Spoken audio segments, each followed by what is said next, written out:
Hello, ഞാൻ യദുനന്ദൻ്റെ അമ്മയാണ്. ഞങ്ങൾ ഇവിടെ ഒരു കൊല്ലമായി തെറാപ്പിക്ക് വന്നുകൊണ്ടിരിക്കുകയാണ്.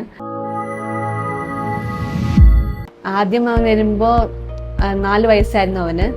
അപ്പോൾ നമുക്ക് അവൻ്റെ ഡെവലപ്മെൻറ്റൽ ഡിലേ കണ്ടുകൊണ്ടാണ് ഞങ്ങൾ വന്നത് ഇവിടേക്ക്.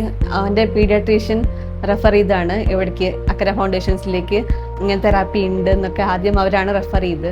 അങ്ങനെ ഞങ്ങൾ വന്ന് ഇവിടെ അവനെ അസസ്മെൻറ്റ് ചെയ്തു. അപ്പോൾ അവൻ സ്പീച്ചിലാണ് ഡിലേ എന്നാണ് മനസ്സിലാക്കിയത്. അങ്ങനെ സ്പീച്ച് തെറാപ്പിക്ക് സജസ്റ്റ് ചെയ്തു. അങ്ങനെ ഞങ്ങൾ ജനുവരിയിൽ തുടങ്ങിയിട്ടുണ്ട് തെറാപ്പിക്ക് വരാൻ. ഇപ്പോൾ ഒരു കൊല്ലമായി. ആദ്യം വരുമ്പോൾ സിംഗിൾ വേർഡ് ആയിരുന്നു യൂസ് ചെയ്യുന്നുണ്ടായിരുന്നു. ഇപ്പോൾ അത് പോയിട്ട് 2 to 3 വേർഡ്സ് യൂസ് ചെയ്ത് സെൻറ്റൻസ് ആക്കി സംസാരിക്കാൻ തുടങ്ങിയിട്ടുണ്ടായിരുന്നു. പിന്നെ ആദ്യം വരുമ്പോൾ ഇമിറ്റേഷൻസ് ആയിരുന്നു അവന് കൂടുതലുണ്ടായിരുന്നു. ഇപ്പോൾ ഇമിറ്റേഷൻസ് ഒക്കെ കുറഞ്ഞു. പിന്നെ സ്ക്രീൻ ടൈം അത് അവനുണ്ടായിരുന്നു സ്ക്രീൻ ടൈം.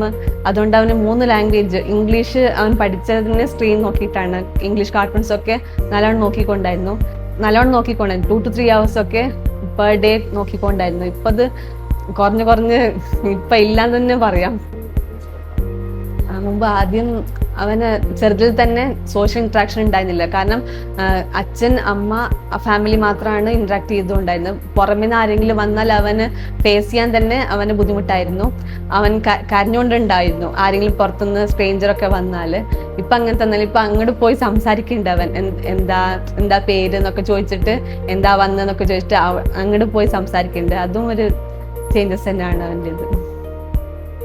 നല്ല ഡ്രാസ്റ്റിക് ചേഞ്ചാണ് അവൻ്റെ ഡെവലപ്മെൻറ്റ്സിൽ. ഞങ്ങളും ഹാപ്പിയാണ്. യദുനന്ദൻ്റെ കേസ് കോർഡിനേറ്ററായിട്ട് ശിവല മാഡമാണ് അവനെ തെറാപ്പി എടുത്തുകൊണ്ടായിരുന്നത്. അപ്പോൾ അവർക്കും താങ്ക്സ്.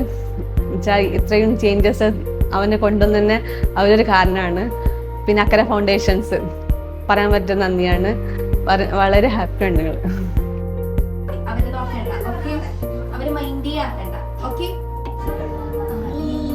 പല്ല് വെളുത്താ